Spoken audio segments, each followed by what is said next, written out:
At 5:12 p.m. on the afternoon of March 2nd, Jim Caldwell and Brandon Robinson broke into programming with what would become more than 3 hours of nonstop severe weather coverage on WYMT. The reason we are hitting the air, it is now over in Powell County. A tornado warning issued just within the last couple of minutes here. Those tornado warnings kept coming. The weather team tracked several different storms affecting one end of our region to the other.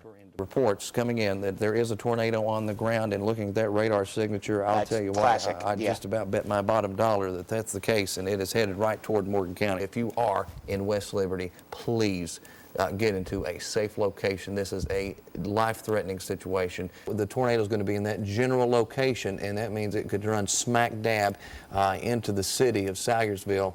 Jim, I'm going to interrupt you here. Go right ahead. Let me take you back out here because we have a tornado on the ground confirmed right here, I believe, near Bernstadt. As the sun set, the news that was hard to swallow started trickling in. Every report coming in is bad out of Morgan County. Then the proof, the first pictures and video. But look at that. That is enormous.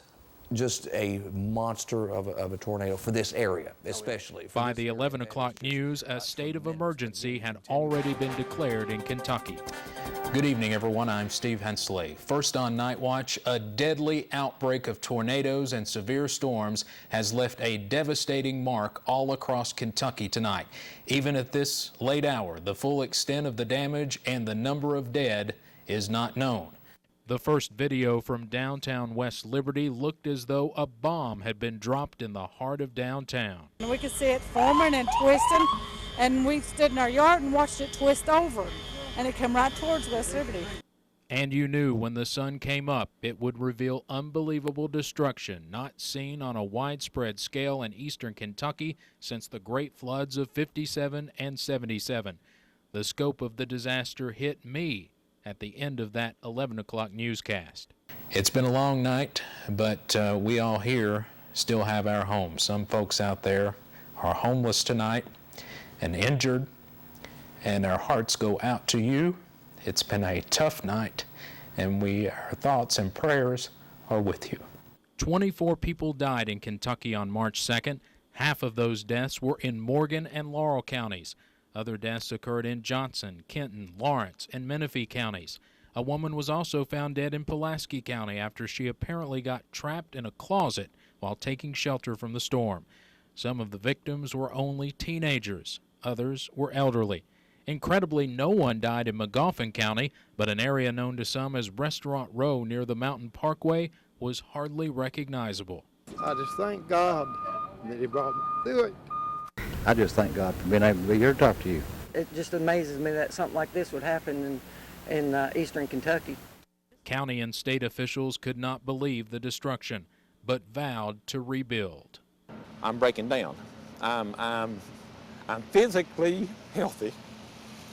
I'm mentally shot. I got to pull myself together to keep the county going. Everybody's going to pull together, and because of that, we're going to dig our way out of this. The horror of March 2nd was relived countless times in the days, weeks, and months ahead. With cameras everywhere these days, more images of the twisters turned up.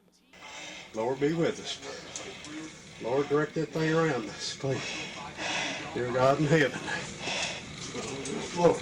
Right, here it comes. It was shocking. I didn't realize it was going to be that close. Surveillance video showed buildings vaporized in Morgan County, debris flying through the air at the Magoffin County Health Department, and a custodian being sucked through a doorway as a school was ripped apart. There were frantic calls to 911. My husband's cut pretty bad on his head, but we have no idea what his mother was. And they were in a trailer too. And amazing stories of survival. One that touched the hearts of the entire nation involved a father trying to protect his 2 young children in East Bernstadt. I was telling them it's okay, but in my mind I knew that we was dead. And I said, God, you know, I don't ask you for a whole lot. I said, but just this one time I'm going to ask you, just don't let this hurt my babies. The wind sucked the three of them out of a hole in the wall, and he watched his daughter fly away. When Jason Ray Jackson came to after blacking out, he thought his daughter was dead. Despite a broken arm and wrist, he carried his son to his sister's house nearby. And I opened the door and go to run in, and there stands my little girl. In your sister's house? I fell over, fell on the floor, just collapsed. Other families were not so lucky. Connie Simpson lost her mother. She slept with her Bible underneath her pillow every night. And when I was going through the rubble, that's the one thing that I did find was her Bible. That was laying underneath her pillow every night. Simpson also lost her home and her sister, who was one of the hundreds injured and died more than 2 weeks after the storm.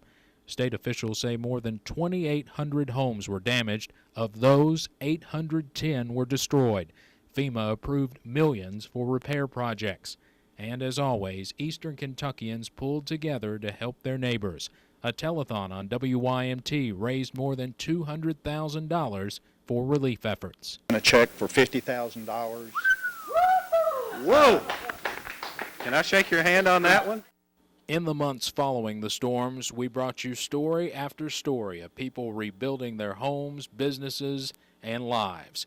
It will take many more months to recover. But as bad as it was, the headline on the first copy of the Licking Valley Courier published after the tornadoes might sum it up best.